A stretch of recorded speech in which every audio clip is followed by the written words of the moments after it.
Hola Susana, qué gusto estar contigo el día de hoy y como vamos a estar todo el mes de diciembre, damos un saludo a la gente que nos escucha. Tenemos el honor, realmente estamos muy contentos. Ya tuvimos a Manuel Aguilar Mora como autor de texto, ahora tenemos a Susana Cato, quien es la autora de Las Mujeres del 68, un libro muy importante que fue editado por Editorial Proceso. ¿Cuántos números se fueron publicados, Susana? Pues al principio 2000, pero creo que ya van unos 6, no sé. Sí ha estado Qué bueno, ¿no? Es una cosa republicándose. muy importante. Hace unas horas que te contacté y para recordarte que teníamos cita, te señalaba como, por ejemplo, en los 60, en 67, en 1960, pues, la década de los 60, en Estados Unidos existió una organización activista muy importante que llegó a tener 30,000 miembros, que fue Students for the Democratic Society, SDS. También existió un SDS alemán, que también quería decir Estudiantes para una Sociedad Democrática, pero el SDS norteamericano era realmente la vanguardia del movimiento juvenil en Estados Unidos, un movimiento bastante radicalizado, bastante avanzado. Y sin embargo, en una asamblea, una mujer que levantó la mano y preguntó, ¿y cuál va a ser la posición de las mujeres?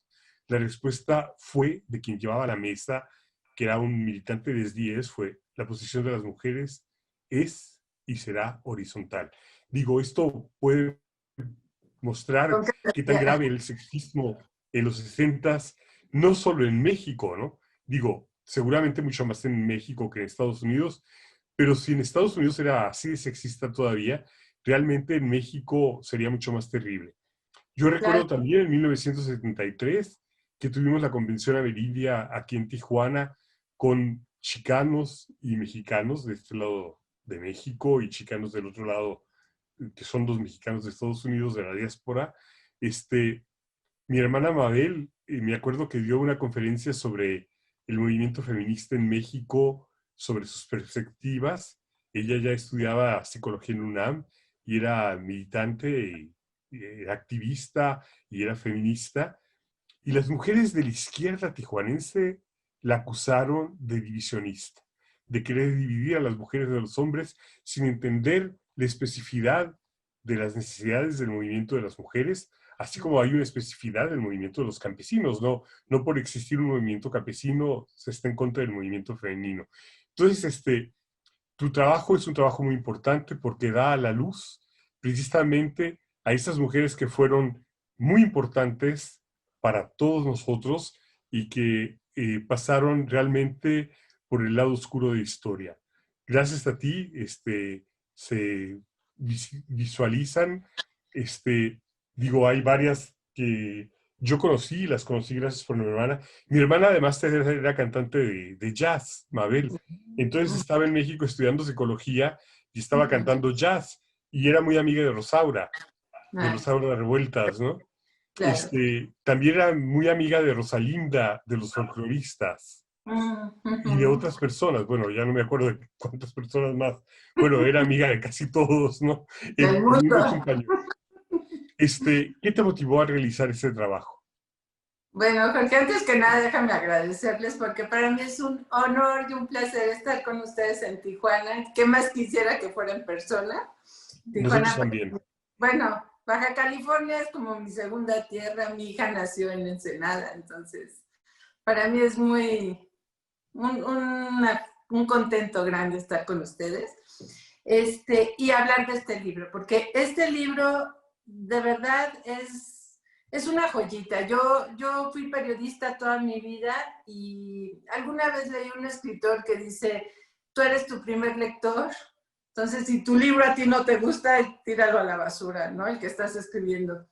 Y a mí este libro me llenó de sorpresas, o sea, la verdad es que a mí me encargaron un libro sobre el papel de la mujer en el 68. Empecé a investigar como quién había estado. Lo que te puedo decir es que no son todas las que están, ni están todas las que son, porque son como un abanico. Yo quise hacer como un ejemplo de las mujeres que participaron, entonces por supuesto faltan muchísimas. Fue una participación importantísima y vital la de las mujeres en esa lucha. En otros movimientos la mujer siempre estuvo presente, pero aquí sí fue mitad y mitad. Y en los textos, en los libros, en las memorias, no aparecía esa mitad. Entonces, yo creo que este libro ilustra de una manera muy, ¿cómo te diré? Pues muy, aparte fascinante, no solo interesante, fascinante, justa, el papel de ellas, las mujeres en el 68. Hay unas, por ejemplo, como tú dices, que, por ejemplo, nunca habían hablado de su participación en el movimiento. Una de ellas es la de la que hizo la portada, se las voy a mostrar. La portada es un dibujo de las mujeres bañándose en la cárcel de mujeres y es nada más ni nada menos que de Rina Lazo. Rina Lazo es una pintora guatemalteca que pintó murales con Diego Rivera, era de sus pupilas favoritas y terminó siendo su colaboradora en los murales. Su esposo era Arturo García Bustos, fue alumno de Frida, entonces, bueno, la pareja era así como... ¿Es esposa de García, de García? Sí, sí. Ajá.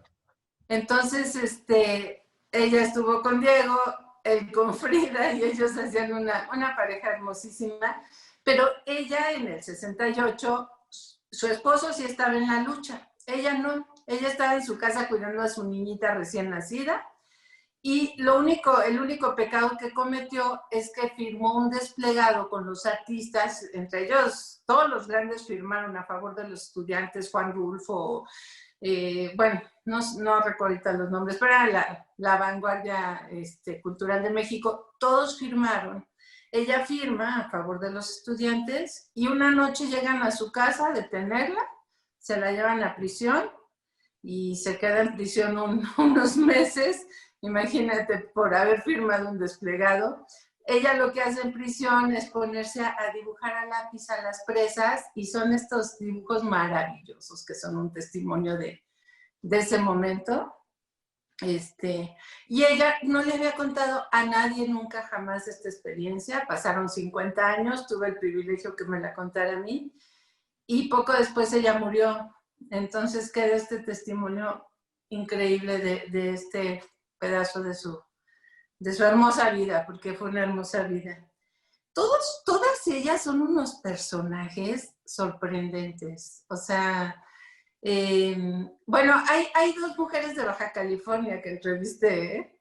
Una es Erlinda Sánchez Laurel, que ella es pintora y también murió poco después de que la entrevisté. Ella no alcanzó a ver el libro, imagínate. Para mí ha sido como un regalo haberlas podido conocer y al poco tiempo ya no están con nosotros para contarnos tanta cosa que deberían seguirnos contando, ¿no? Pero Erlinda, por ejemplo, en el 68 ella estudiaba en la Escuela de Arte La Esmeralda y su maestro, el director de la escuela, era un tipazo, le dice, tengo que cerrar la escuela por órdenes del presidente, pero toma las llaves y ustedes pueden venir, los estudiantes, en la noche a hacer carteles, grabados, lo que quieran. El movimiento del 68 tuvo una maravillosa producción artística. Fue muy creativo, sumamente creativo. Increíble. Hay unos, miren, les tengo aquí alguna imagen. Me tocó ver, por ejemplo, en la torre de rectoría, que estaba cerrada, cercada la estatua, creo que era de Miguel Alemán, y había una especie de mural en las cuatro. Rodeando, sí. Sí. Miren, aquí está Rina Lazo con Diego Rivera. Me parece un chamaquito, Rina, muy chiquito. Y este es uno de los retratos que hizo en la cárcel de una mujer tremenda que estuvo presa también.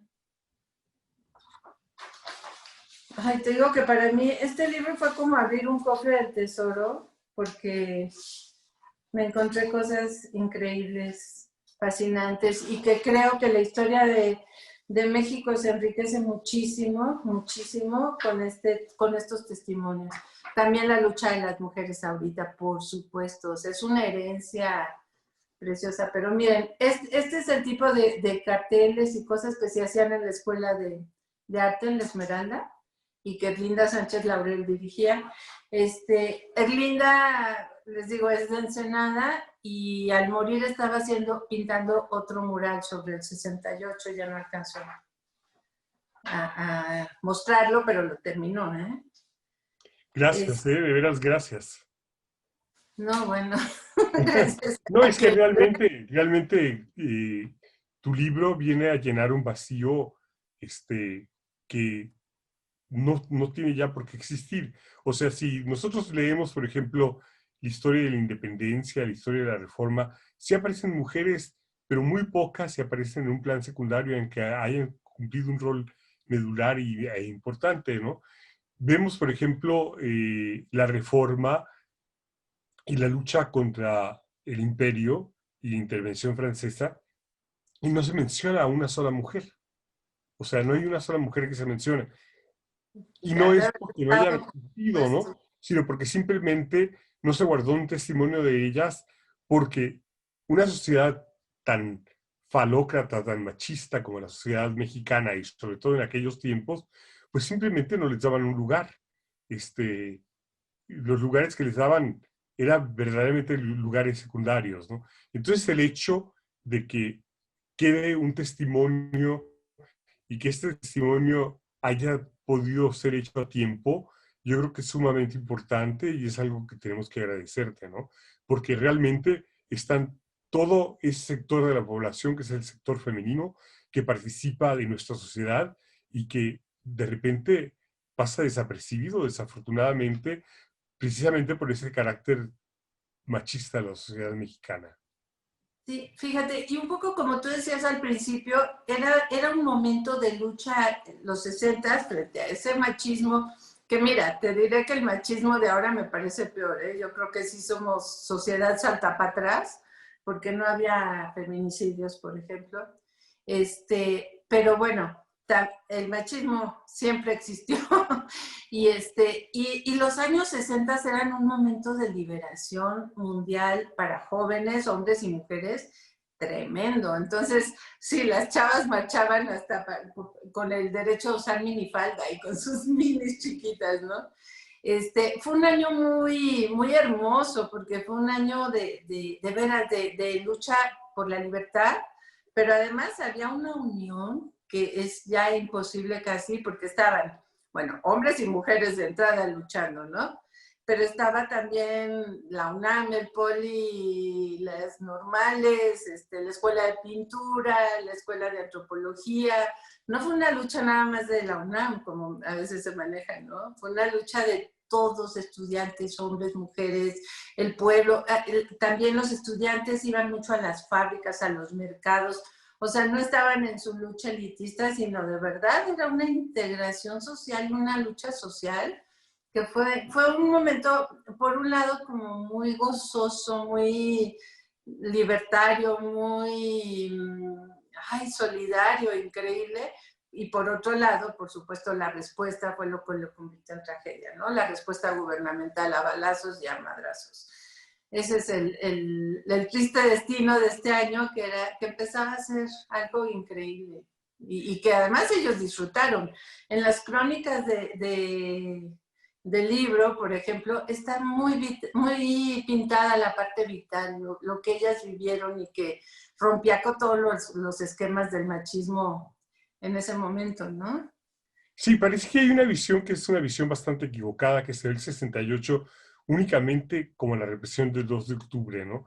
Y no se ve el otro lado, que es un lado creativo, solidario, de fiesta, de regocijo, y por otro lado, de cosmopolitismo, ¿no? Porque Por creo que supuesto. la sociedad mexicana empezaba a ser una sociedad cosmopolítica que no lo era 40 años antes, o sea, no lo era en 1918 cuando termina la Revolución Mexicana, ¿verdad? Cuando se consolida Carranza y luego Obregón, no era una sociedad cosmopolita como lo era realmente en el 68. En el 68 creo que estábamos inmersos en el mundo, ¿no? Y estábamos inmersos en, por ejemplo, un meme que me llegó hace 3 años, por WhatsApp decía, tu abuela usó minifalda, tu abuela se paseó en un Mustang, tu abuela escuchaba rock and roll y tu abuela fumaba marihuana. Dice, nunca vas a poder ser tan alivianada como ella, ¿no? Exacto. Bueno, yo nací en los 60 y me arrullaban con los Beatles. Pero fíjate, eso que dices, claro, este libro también lo lee la gente joven y de veras no hay nada que pedirles a aquellos, ¿no? Por ejemplo, el final, para el final yo entrevisté a un hombre, porque él es Ismael Colmenares, es De los músico, nacos. ajá, que fundó el grupo Los Nacos, que en ese momento eran una bomba porque tenían una canción contra de burla hacia los granaderos, ¿no? Y él, por ejemplo, él dice, yo estudiaba en la Facultad de Ciencias Políticas y Filosofía Hierbas. O sea, sí había de veras, una libertad juvenil que yo creo que quizá puede superar a lo que estamos viviendo ahorita. Fue un año de veras libre, intenso, gozoso y que arremetía contra todo lo que tú dices. Una sociedad mexicana clase media establecida como las películas casi, y que les dio que nos cambió a todos. Ese momento nos cambió a todos. Yo creo que lo que estamos viviendo ahorita es una gran herencia del 68, sin duda. Y me da mucho coraje, por ejemplo, para mí falta algo por resolver, ¿no? Hay un poema de Rosario Castellanos que dice, recordamos, hasta que la justicia se siente entre nosotros. Es un poema sobre Tlatelolco, sobre ese momento. Y la justicia no se ha sentado. Ahora cuando dicen que hay que darles castigo a los expresidentes, nadie menciona al señor Echeverría, que está en su casa, ¿no? Entonces, él fue parte fundamental de la represión en ese momento. Él era el secretario de Gobernación, pero él fue, el presidente era Díaz Ordaz, que por supuesto tiene toda la sangre en su historia, ¿no? Claro. Pero Echeverría mandó a la Brigada Blanca. O sea, ese 2 de octubre fue una trampa, ¿no? Echeverría manda a unos jóvenes disfrazados de estudiantes, pero que llevaban Un guante blanco. guante En la mano blanco, derecha. eran la Brigada Blanca, y ellos iban a provocar al ejército para que hubiera balacera, fingiendo que eran estudiantes. Nada más se distinguían por su guantecito, ¿no? Creo que Entonces, García Barragán incluso lo denuncia, ¿no? sí, Dio una carta que fue una carta publicada precisamente por Proceso, que la llevó su hijo, la carta donde señala precisamente la provocación. claro. Entonces, el señor Echeverría tiene que, o sea, mientras no haya un castigo, imagínate ese crimen que fue una matanza en una plaza abierta donde estaban todos los jóvenes, niños, señoras, pueblo, en una manifestación pacífica y llegan a disparar y a matar, es una cosa, y luego la represión que siguió, porque se trató de aniquilar muchas cosas, y esa represión sigue tristemente 50 años después con Ayotzinapa, porque los jóvenes de Ayotzinapa venían a celebrar el 2 de octubre, Sí, imagínate, precisamente, ¿no? de enchinarse la piel, ¿no? Otra cosa que es interesante es que la creatividad, la represión no la acaba, ¿no? O sea, la creatividad es una creatividad que continúa. La producción intelectual, por ejemplo, en México es una producción que es sumamente intensa, ¿no? Con Antonio Alonso, Arturo Anguiano, con Vizcaíno, con Aguilar Mora. O sea, digo, hay una producción que es una producción bastante intensa, que es una producción que empieza a tratar de explicar la sociedad este, a partir de una investigación profunda y que hoy también lo vemos con Salmerón y con Taibo, o sea, lo vemos contigo, o sea, lo vemos con bastantes personas que han hecho que precisamente el 68 no se quede únicamente la nota roja, ¿no? Que no sea únicamente parte de la nota roja, sino que sea parte de nuestra historia viviente, de nuestra historia realmente gratificante, ¿no? Que, por ejemplo, una vez discutía yo con Manuel Aguilar Mora sobre el 68 y él me decía que el 68 no era nada más el espacio negro, ¿no? O sea, que mostrarlo como tal es incluso desanimar a la gente, ¿no? O sea, desanimarlos, ¿no? Que es muy importante que se sepa precisamente cuáles fueron la riqueza del 68. Por ejemplo, platicando con Javier Batis, Javier Batis, que llegó en 66 a Ciudad de México, me dice que cuando él llegó, el rock que se tocaba en Ciudad de México era un rock de muchachitos con suéter, con una U o con una P en el suéter de la universidad o del poli, pero que no tenían precisamente el espíritu universitario, sino que era y que cantaban agujetas de color de rosa o popotito. Exacto. Y que empieza a cambiar, o sea, realmente el país empieza a cambiar y este cambio que, bueno, obviamente tú también lo dices en tu libro, ¿no? Esto también se señala, o sea, los cambios venían dándose en México en diferentes áreas, con, posiblemente sin estar conectados, ¿no? Pero se daban donde, por ejemplo, veíamos que en 48-49 los ferrocarrileros lucharon en contra de su dirigente sindical, que es el Charro, y de ahí viene el mote del charrismo. En 58-59 los maestros, los telegrafistas, los ferrocarrileros, etcétera, ¿no? Y todavía viene el movimiento otro movimiento de los maestros, un movimiento de los médicos, luego los movimientos en provincia, en Unison, donde por ejemplo la Universidad de Sonora, que hay un movimiento importante, la Universidad de Nuevo León, que hay otro movimiento importante, y 68, que surge realmente como, digamos, como el desfogue de todos estos movimientos, ¿no? Que Claro, claro. reúne a todos estos movimientos, ¿no? Que junta a todos estos movimientos, en la cual vemos, por ejemplo, esa especie de revolución cultural, no una revolución cultural dirigida por un Estado totalitario, sino una revolución cultural que es Neta, llevada a cabo por la gente, ¿no? Y de esa claro, revolución cultural estaba la revolución feminista también. claro. Por ejemplo, este libro, por supuesto, a mí me iba sorprendiendo que el arte y la cultura eran armas, por supuesto. Mira, el libro empieza con Judith Reyes, que fue una cantante Sí, me de... acuerdo de ella. Ajá, ella empezó como en el cine mexicano con Jorge Negrete y bueno, Y terminó grabó su... la canción que chupa, que es más sabroso. Así me lo dice mi morenita. A ver, cántala. No, no, no, no, la gente va a pagar y no nos va a escuchar si empiezo a cantar. Pues ella, de pronto se pasa al lado combativo y a cantar lo que hay que cantar con los movimientos sociales, que como dices, ya traían una larga cadena de movimientos del siglo XX, ¿no? Y uno de ellos también era las normales rurales, ¿eh? Que las han Sí. querido desaparecer desde entonces, y entonces, bueno, también había mucha Y mira, ahí. una cosa que es interesante de las normales rurales, cuando fueron creadas, el 80% de la población mexicana era rural. Y dicen, Uh-huh. bueno, eso las justificaba. Bueno, hoy el 20% de la población mexicana es rural, son 26 millones de campesinos. Hay más Ah, campesinos claro. hoy que los campesinos que había cuando crearon las normales rurales. Claro, claro, y si algo urge son normales rurales, es increíble, ¿no?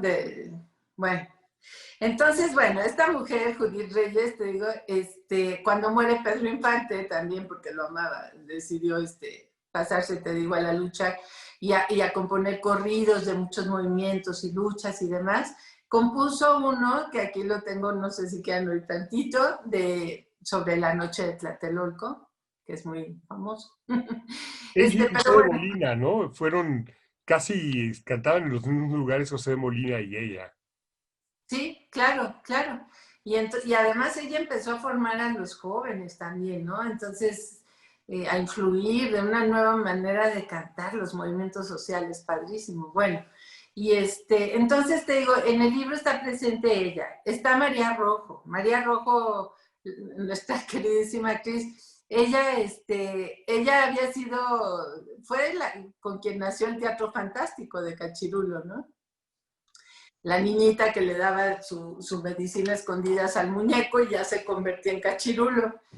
Y ahí ella se enamoró del príncipe del teatro fantástico. Entonces, ella y el príncipe ya eran jóvenes, ya eran rebeldes, vivían en Jalapa. Lo de la Universidad Veracruzana, que fue un lugar también de producción intelectual muy interesante desde el punto de vista de las letras y desde el punto de vista de la música. Bueno, este libro, te digo, está lleno de gente vinculada. Bueno, hay, por ejemplo, María Ángeles Comesaña, es una poeta que está aquí también, que escribe un poema precioso esa noche que se llama, bueno, que dice, cuidado, cuidado, el diablo ha enloquecido. Es una de sus versos. Entonces, sí, el arte y la cultura en México, tenemos la delicia de este país, que aunque sean las luchas, el arte y la cultura son armas presentes, ¿no? Y eso cambia todo el panorama, yo creo. Porque te vuelve más humano en la lucha, por supuesto, ¿no? Y es lo que te digo, del lado estudiantil había una nobleza y una fuerza artística luchando, y además no pedían nada, fíjate, lo que ellos mismos dicen, por Dios, ¿qué estábamos pidiendo? Nuestras demandas eran fáciles de cumplir, porque era libertad a los presos políticos, que sí, es muy fácil, que no echar abajo un decreto que hablaba de que no se podían unir las personas en la calle, así, 3 cosas que si el gobierno hubiera dicho va, con permiso, se cumplen, se acaba la historia, ¿no? Y es más, o sea, hay mejor historia. Pero no, o sea, prefirieron armas, ¿no? Y muerte, y sangre, y represión, y persecución, que duró muchos años, ¿no? Muchos años. Mira, tuve la oportunidad de tomar clases con Luis Althusser y Michel Loby, los dos juntos. Y, Ah, y logré entablar una amistad con Michel, y gracias a Michel conocí también a otro intelectual que es Livio Maitán, que era el viejito. Digo, Michel era un hombre joven y Livio ya era un hombre un poquito más viejo que lo que soy yo ahora, ¿no? Y entonces, por ejemplo, una de las tesis que manejaba Livio Maitán y que compartía Michel Loby es que en América Latina los países eran, digamos, tan atrasados, tan rupestres, que eran incapaces de dar una simple concesión democrática por miedo de ser rebasados, ¿no? Porque realmente las demandas de los 6 puntos del pliego petitorio, que ahorita te paso para que los menciones, o sea, no hay ninguno que ponga en cuestionamiento al Estado ni al sistema en ningún sentido, ¿no? O sea, el pedir el cambio de un jefe de policía o pedir la libertad de los presos políticos no era algo que cuestionara al Estado mexicano, ¿no? Pero sin embargo el Estado mexicano era incapaz de dar la más simple concesión democrática precisamente por su fragilidad, ¿no? Que ahorita que tú digas los 6 puntos, diré la otra cosa que tengo que decir. Va, pues no me sé los 6 puntos de memoria. Bueno, más o menos. Pues te digo, era eso, según yo es libertad de reunión, libertad a los presos políticos, y 145 y 145 bis, derogación de los artículos eso, 145 y 145. Bueno, el caso es de que eran artículos que se crearon en época de la Segunda Guerra Mundial, donde ajá. 145 y Ah, sí, que habla, 145. mira, aquí está, ve, lo dice uno de los sobrevivientes, que es muy bonito lo que dice. Aquí era el infierno, lo dice en Tlatelolco. Dice, ¿y saben qué pedíamos? 1, indemnización para los familiares de los compañeros caídos al inicio del movimiento. 2, libertad a los compañeros presos. 3, derogación de los artículos 145 y 145 bis, que hablaban de disolución social. La destitución del jefe de policía, la desaparición del cuerpo de granaderos y el desalojo militar de los planteles educativos. Por eso nos mataron, por eso nos matajaron, dicen. Sí, realmente lo que se pedía era cualquier cosa, ¿no? Digo, Claro. no era nada que fuera realmente A poner en riesgo al Estado, por en supuesto. absoluto, ¿no? Entonces imagínate, qué triste respuesta hubo, ¿no? Y que nos sigue marcando hasta hoy, ¿no? Eso, te digo. Yo Y siento ahora, que... Susana, las mujeres, precisamente en este movimiento, ¿no? Que avanzaron a una posición que era una posición de liderazgo. Creo que ser líderes mujeres era mucho más difícil que ser líderes hombres, ¿no? Por ejemplo, aquí en Baja California había 2 grandes líderes mujeres que eran Marta Galindo y Mabel Conde, mi hermana, ¿no? En Ciudad de México estaba, pues, estaba la Toña, Uh -huh. ¿sí, verdad? La Tita y la Nacha. La La Nacha Tita y la es una Nacha, sí. de La Tita nuestras y la Nacha, ¿no? entrevistadas. Ajá. Sí. La Y Nacha, bueno, perdón, perdón. sí, sí, sí, dilo, ¿no? No, la Nacha que sigue en la lucha tremenda, es parte del comité del 68 y bueno, estuvo presa varias ocasiones, padeció muchas cosas. Aquí está, imagínense, era una chavita de 19 años, aquí está su ficha de policía, imagínate. Sí, claro. Ella estuvo bueno, estaba en el comité de huelga de la Facultad de Derecho y dice que estudiaba Derecho porque ella era de Tasco y quería regresar como abogada para defender a los pobres. Dice, pero en la cárcel me cortaron todas las alas. Entonces imagínate una chavita de 19 años, estudiante, que esa fue otra gran diferencia. A los hombres los encarcelaron en la cárcel de hombres, pero en un apartado de presos políticos, separados de los presos delincuentes mayores. Y en cambio a las mujeres no, fíjate, hasta en eso había machismo. A las mujeres las metieron chavitas, estudiantes de 19 años que estaban metidas ahí por ir a los mítines y por hacer sus volantes.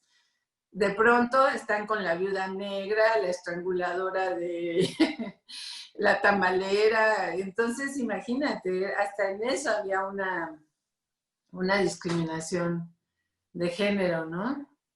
Pero bueno, ya me fui para otro asunto, porque No, pero estábamos es hablando importante, ¿no? Digo, de las heridas. digamos ahorita, más que nada es hablar del momento, del movimiento, de lo que te llevó a escribir el libro, y ya veremos el libro, tendremos eh, 3 reuniones como esta para ver el libro particularmente, ¿no? Entonces, no importa, o sea, todo lo que dices es ahorita bienvenido. Gracias. Pues sí, yo creo que de veras este libro, aparte es delicioso leerlo, porque a todas las dejé hablar, finalmente no es un libro escrito o sea, está escrito por mí, pero son las voces de ellas, y sus narraciones son de verdad una, una delicia, ¿eh? Porque incluyen desde la conciencia política y la lucha, pero también hay una cosa sensible que no se ve en todos los demás libros del 68, y hay una cuestión de humor, y hay una cuestión de detalles, y bueno, además, fíjate, hay un personaje del que me gustaría hablar. Ella no está en el libro, no logró aparecer, pero yo había entrevistado a su nieta, ella ya murió. Pero se me hace un personajazo del que hay que hablar con el 68. Déjame buscar aquí su foto. Ella era una mujer que, o sea, de niña, pertenecía a una de las familias porfiristas más conocidas, que son los... A ver, aquí está, mira. Esta es una foto de ella de niña, imagínate.